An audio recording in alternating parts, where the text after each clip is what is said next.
Hello there. Welcome to Peace Reflections. Today's message is titled, Peace also means forgive forward. In our armed conflict-hit communities, people carry pain that word can't fully express. Betrayals, killings, burnt homes, and abandonment. The natural response to such hurt is anger, and understandably so. But today, I want to share a radical idea, one that frees the soul and restores communities: forgiveness. Forgiveness is not saying that what happened was okay.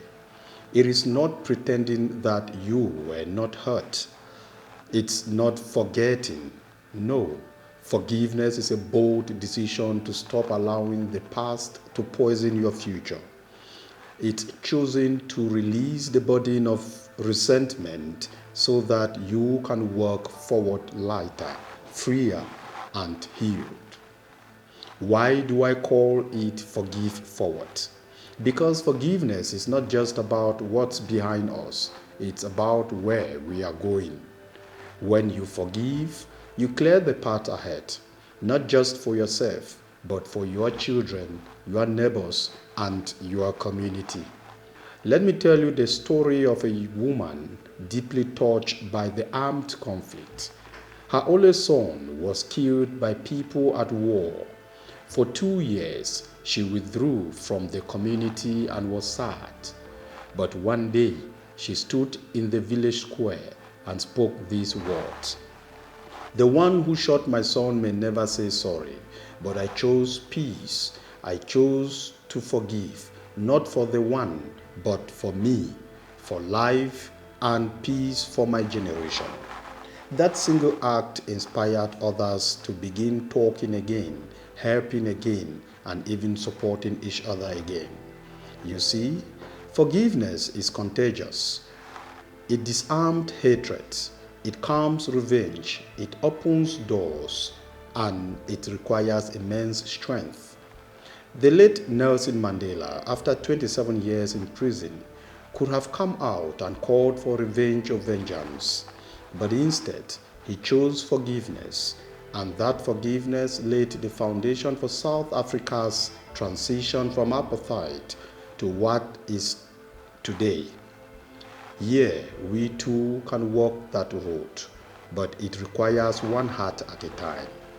Now, I won't lie to you, sometimes forgiveness feels impossible, especially when justice seems far away.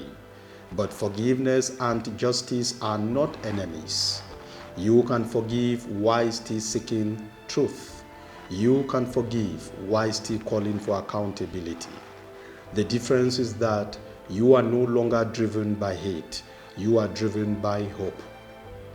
So how do you forgive forward? First, acknowledge your pain. Speak your truth. Don't bury it. Then, make a decision, not because the person deserves it, but because you deserve freedom. Second, meditate or reflect on it. Ask for strength. Forgiveness is a spiritual act as much as it is emotional.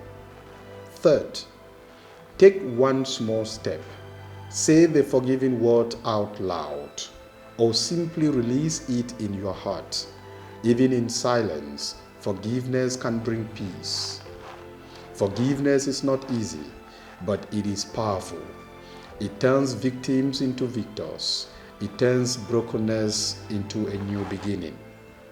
So today, I invite you to forgive forward, not because it is easy, but because it is necessary. For your heart, for your family, and for your future. Thank you for watching Peace Reflections today. I will see you again. Until then, I encourage you to walk light, love deep, and forgive forward. I wish you a progressive and peaceful day. I am your peace brother, Nyongamsen Ndasi.